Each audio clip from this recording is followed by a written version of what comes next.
Yesterday itself we have started one new chapter.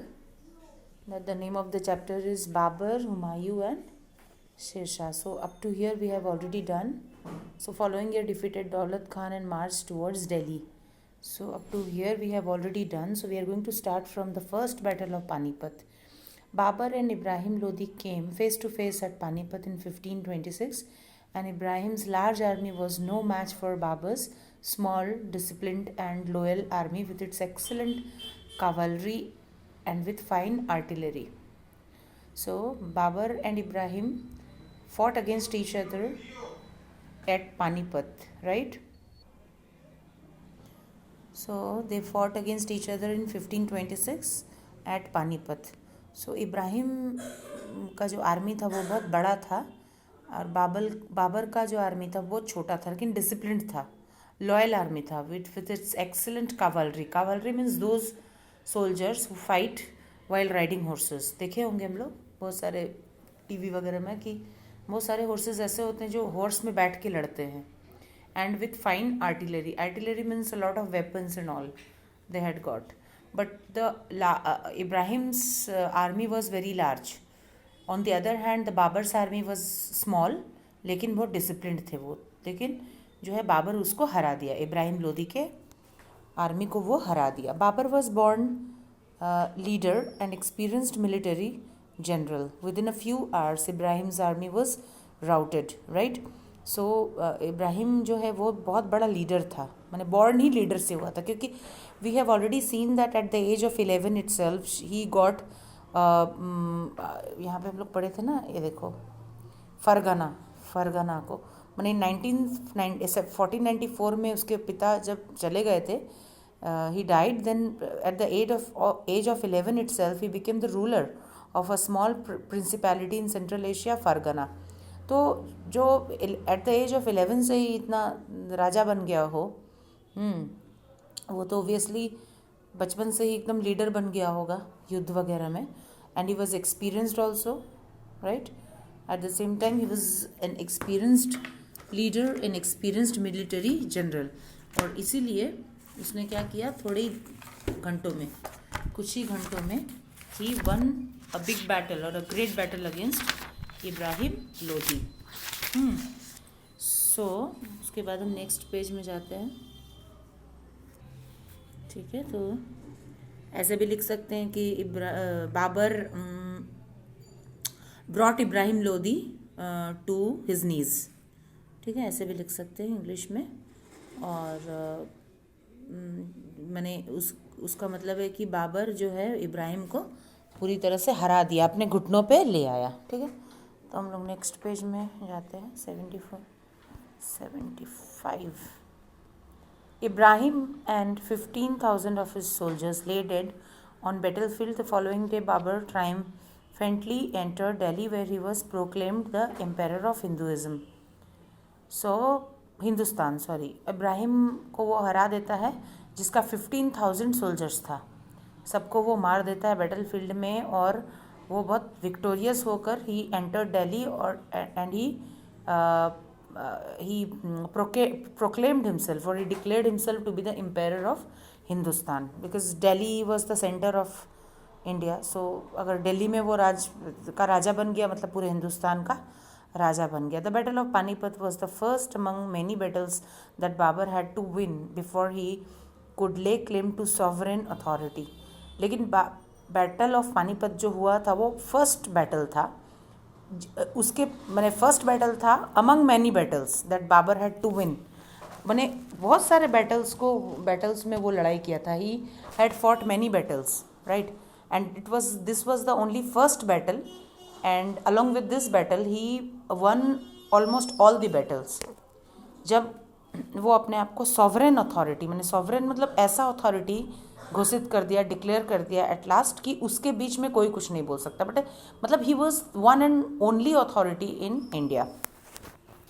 उसके affairs में कोई कुछ इंटरफेयर नहीं कर सकता है. So within his new kingdom in Delhi were ambitious Afghan nobles thirsting for revenge. अब उसके न्यू किंगडम में कुछ ambitious Afghan rulers, Afghan nobles थे, मैंने अफ़गान के कुछ ऐसे नोबल्स थे जो अफ़गान की तरफ से भी तो भारत में बहुत बार अटैक हुआ था, तो अफ़गान के कुछ नोबल्स जो राज दरबार में होते हैं, वो कुछ नोबल्स राज दरबार में थे जो उससे बदला लेना चाहते थे. Outside the kingdom was powerful confederacy of Rajput kings under the leadership of Rana Sanga of Mewar determine to oust Babur from India. अब ना outside the kingdom was a powerful confederacy, मैंने उसके किंगडम के बाहर की अगर बात की जाए, किंगडम के अंदर भी नोबल्स थे अफगान्स जो who wanted to take revenge on Babur because of some reason or the other. And if we talk about outside the kingdom of Babur, then again there was a group of people, there was a group of Rajput leaders who also wanted to make Babur go out of India, okay, who also wanted to expel Babur out of their India, because Rajput जो थे वो हिंदू राजा थे और obviously Bharat तो उन्हीं का था, तो वो लोग बाहर से आए इस इन्वेडर को भगाना चाहते थे.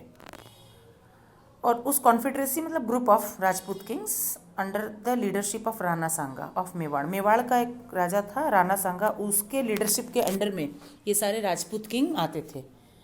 So to make matter worse, his soldiers were war weary and homesick and did not want to fight another war. लेकिन हुआ क्या कि अब बाबर जो है वो पूरी तरह से, उसका जो सोल्जर था वो पूरी तरह से वार वेरी हो गए थे, मतलब थक चुके थे लड़ते लड़ते, और होम सिकनेस भी हो गया था. And they wanted to go back to their home because वो तो सेंट्रल एशिया से आया था ना बाबर, तो सोल्जर्स भी वहीं के होंगे, तो they wanted to go back to their houses and they were war weary, they did not want to fight any more wars, right. So they became extremely tired और एग्जॉस्टेड हो चुके थे वो.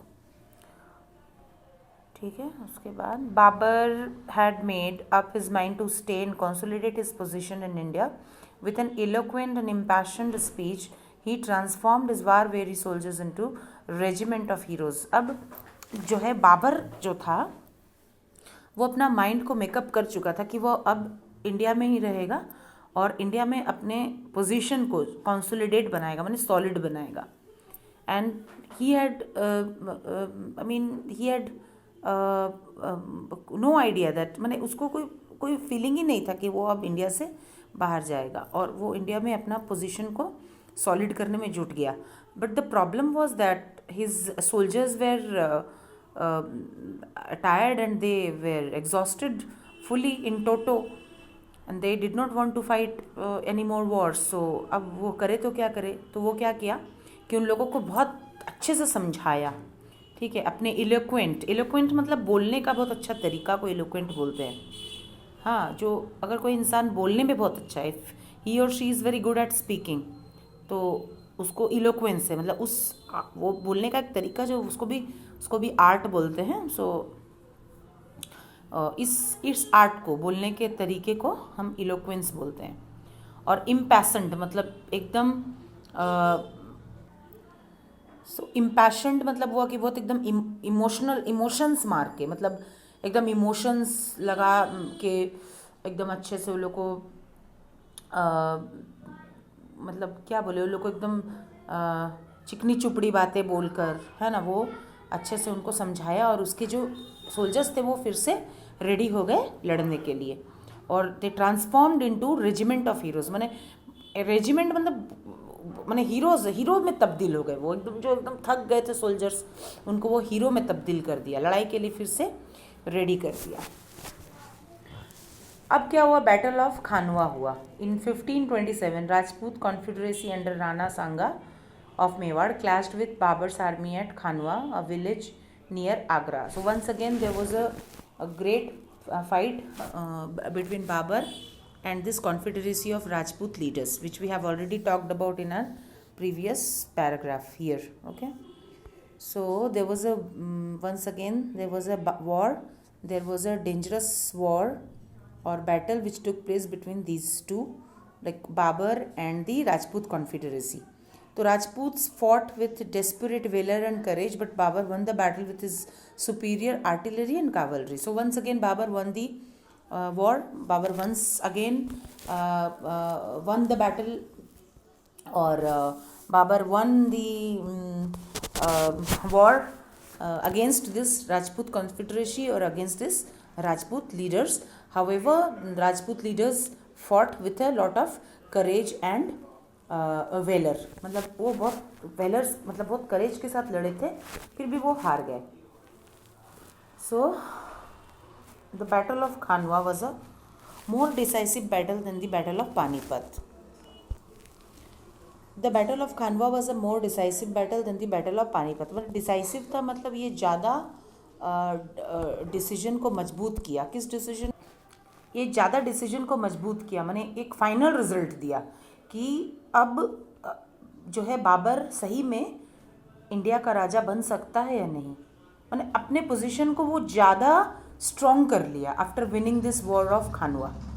Okay, when the moment he one this battle or he won a great victory over the Rajput Confederacy, it was decisive, like it was the final conclusion that he had made his position, he made his position more powerful in India.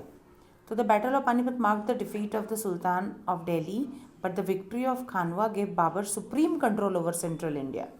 तो पहला जो battle of Panipat हुआ था वो obviously he won against Ibrahim Lodi, so that really proved that he had won against Ibrahim Lodi and he defeated Ibrahim Lodi. So Ibrahim Lodi was defeated in the hands of Babur, so that marked that fact, that proved that fact. लेकिन ये जो खानवा का जो battle था, इसको जीतने के बाद he proved completely, he made his position quite strong in the central Asia. वो अपने पोजीशन को स्ट्रॉन्ग ले, मतलब अब सब मानने के लिए मजबूर हो गए कि बाबर जो है वो पूरे इंडिया का राजा बन चुका है. The defeat of powerful Rajput remove the biggest obstacle to Mughal rule in India. क्योंकि अब भारत में था कौन? राजपूत रूलर्स ही थे, और अगर राजपूत रूलर्स को वो हरा दिया था तो उसके बाद कोई था ही नहीं जो बाबर के सामने खड़ा हो सके या बाबर के साथ लड़ाई कर सके. So there was nobody and there was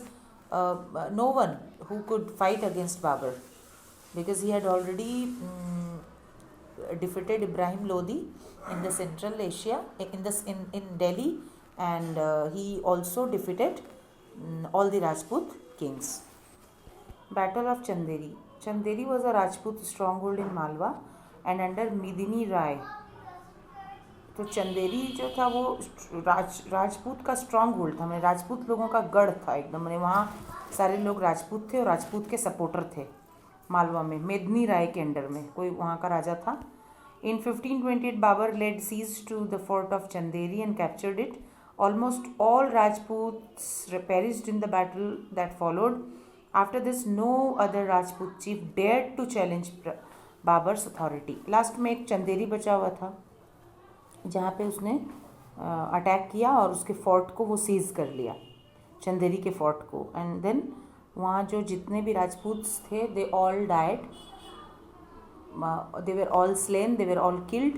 और उसके बाद इतना सब देखने के बाद जो और राजपूत रूलर्स बचे थे they lost all their courage, right, they lost all their courage. They did not dare go against Babar.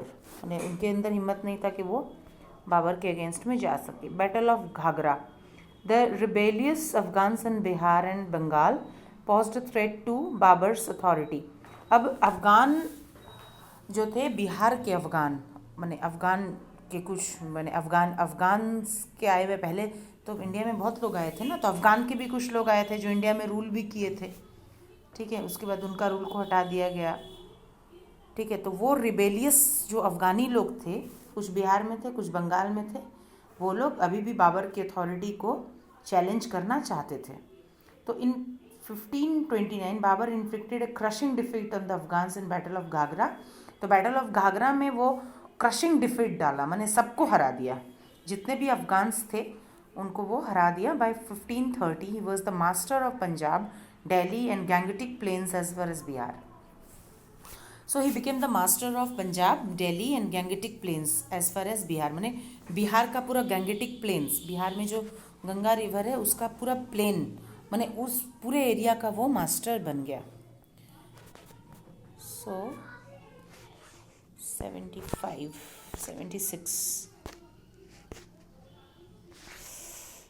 So Babur's memoirs. So the Babur's memoirs called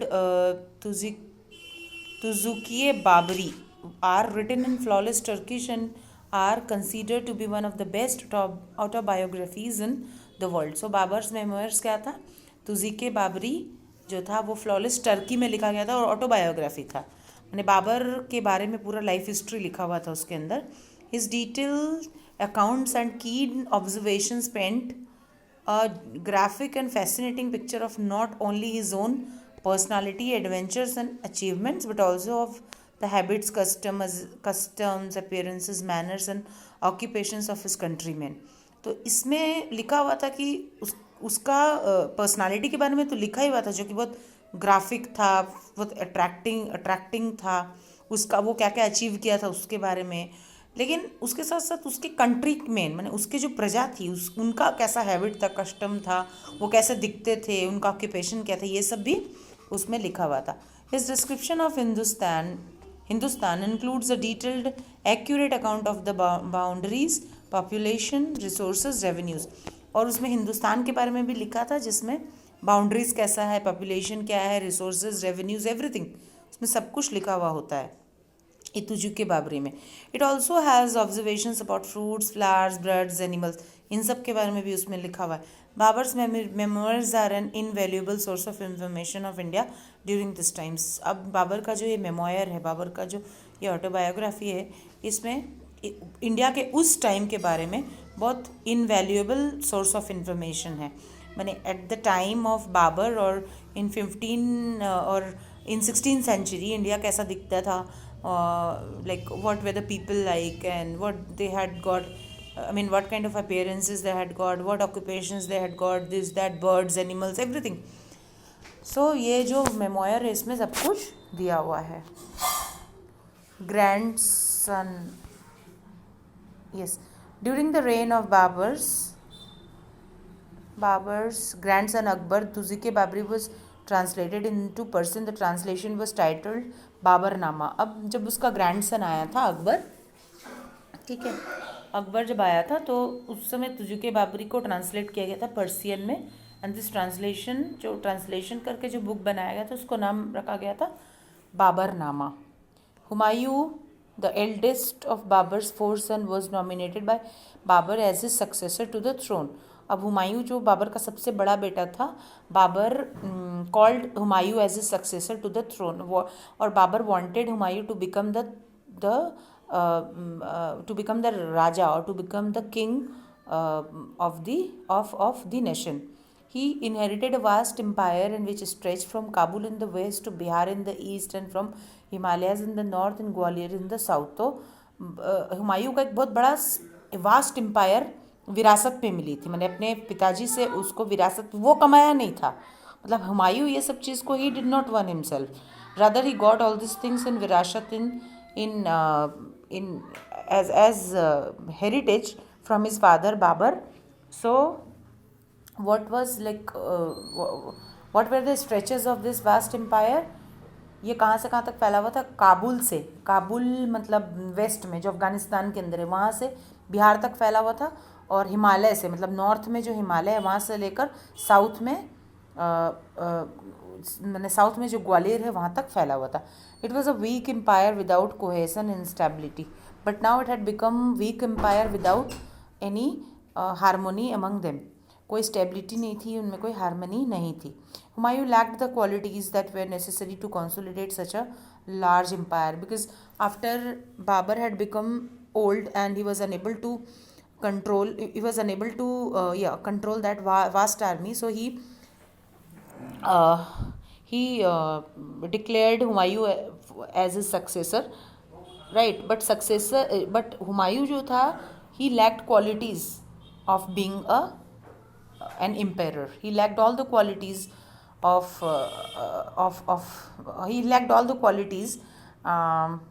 for becoming an emperor or for becoming a raja or king.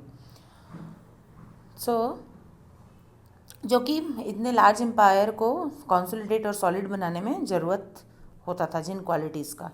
So he was also surrounded by enemies all the sides, और वो चारों तरफ से enemies से भी घिरा हुआ था. Afghan chiefs within the empire were ambitious and rebellious. तो अफगान चीफ्स जो थे, अफगान्स तो थे ही उनके पीछे लगे हुए थे, तो वो पूरे एम्बिशियस थे, रिबेलियस भी थे। They wanted to take revenge on him Humayun और the whole family of Babur. The most dangerous was Sher Shah Suri, was the fast gaining power and at his side set formally on the throne of Delhi. उसमें से शेरशाह सूरी बहुत ही powerful था and he wanted to go to the throne of Delhi, or wanted to win the throne of Delhi, which was in the hands of Humayun at that time. So Bahadur Shah of Gujarat and Malwa was a powerful ruler whose aim was to capture Delhi.